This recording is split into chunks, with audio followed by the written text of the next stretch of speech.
Kalau yang saya amati, akhir-akhir ini memang lagi banyak peningkatan kasus pasien yang datang dengan keluhan batuk, pilek, demam.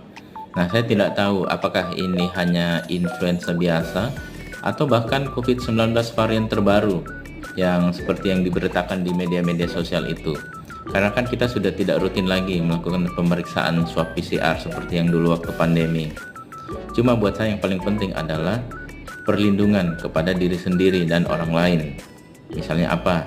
Ya tetap tenang, jangan khawatir berlebihan, tetap istirahat cukup, tetap olahraga rutin, terus mengkonsumsi makanan yang sehat, dan yang paling penting pakai masker kalau ke tempat ramai, ketemu orang yang banyak begitu. Ya semoga kita semua bisa tetap sehat, bisa tetap bekerja dan produktif seperti biasa. Semoga bermanfaat.